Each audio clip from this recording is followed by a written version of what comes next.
Sobat Solopas TV, Out of the Box kembali lagi nih setelah seminggu nggak ketemu. Kira-kira usaha apa ya yang akan Niken kunjungi kali ini? Jepang. Negara Asia yang satu ini seringkali menjadi tujuan untuk memulai pekerjaan bagi warga negara Indonesia yang ingin bekerja di luar negeri. Gaji yang besar seringkali menjadi alasan utama untuk dapat bekerja di negara sakura tersebut. Memang tidak dapat dipungkiri, jika seseorang mampu bekerja di Jepang, menjadikannya sebuah prestasi tersendiri. Karena memang untuk bisa lolos, dibutuhkan seleksi yang sangat ketat.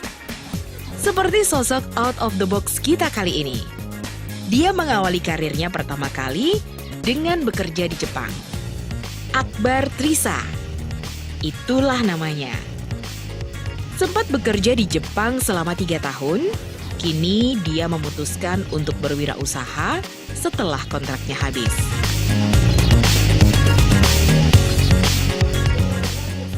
Berwirausaha katanya sempat pergi ke Jepang juga ya Mas? Iya, jadi pengalaman saya waktu lulus kuliah, kemudian saya mencoba mendaftarkan di perusahaan, tapi kemudian saya ketemu dengan ini seleksi untuk magang ke Jepang.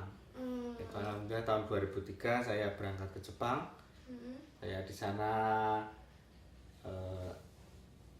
di pabrik spare part Yamaha.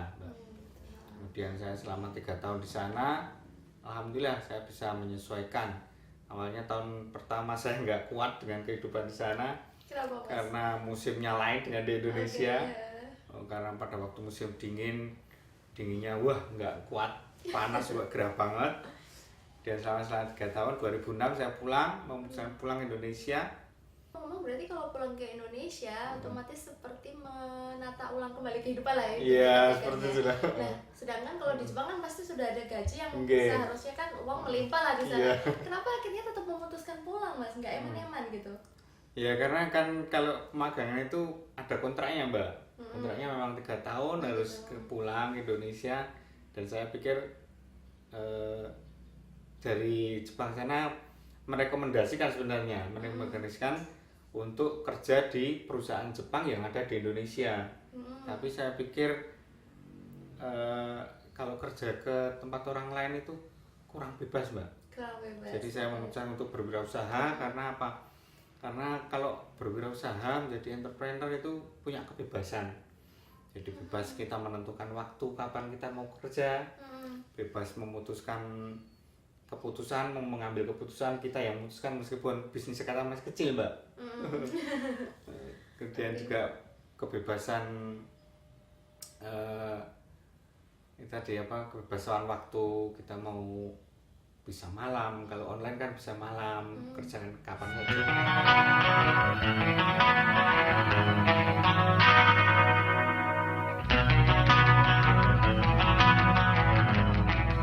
Sempat mendapatkan tawaran untuk bekerja di sebuah perusahaan ketika dia pulang ke Indonesia. Namun tawaran tersebut dia tolak dan lebih memilih usaha sendiri. Dimulai dari menjalankan usaha toko bangunan milik keluarganya, Akbar memulai usahanya di Indonesia. Bukan hanya usaha toko bangunan saja yang dia tekuni. Bahkan, Akbar juga merambah ke usaha peternakan lele. Tapi usaha ternak lelenya tersebut tidak berjalan lama karena ongkos produksi dan pendapatannya tidak sebanding. Saya terlibat ke bisnis keluarga, toko bangunan. Saya ngurusin toko bangunannya bersama keluarga. Dan saya berpikir mencoba peluang-peluang usaha yang lain, Mbak. Saya juga pernah mencoba ternak lele. Oh iya, Karena ada pekarangan kosong dan saya bikin kolam lele dari terpal itu, Mbak. Kemudian karena harga jualnya rendah, kemudian biaya operasional tinggi, saya banyak 3 kali panen dan saya memutuskan stop gitu. Ya karena ya saya kira kurang berkembang lah istilahnya. Oke. Dan saya juga pernah bisnis MLM juga, mencoba peluang bisnis MLM. Macam-macam ya, pernah Iya. dicoba semua nih kayaknya. Ya pokoknya bisa menambah penghasilan lah Mbak gitu. Iya. Dan saya ketemu dengan ini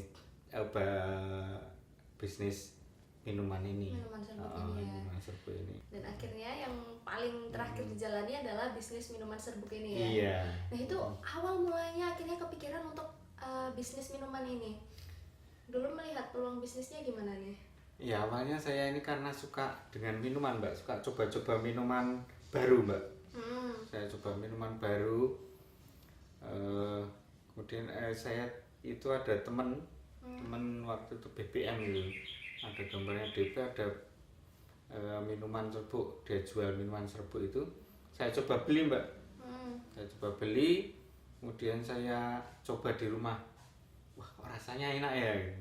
Kemudian saya coba mencari suppliernya. Ini minuman serbuk ini dari mana? Saya coba cari suppliernya, saya dapat. Kemudian saya buat blog Mbak, secara online. Saya bikin blog, produk-produknya saya upload. Kemudian ternyata ada responnya Mbak. Dari masyarakat ada responnya dan pengen membeli dari saya. Kemudian saya langsung orderan ke suppliernya. Dan akhirnya ya itu, akhirnya sampai sekarang ini jualan minuman serbuk ini. Yang pertama adalah tahan banting Mbak. Tahan banting, jangan putus asa, maju terus.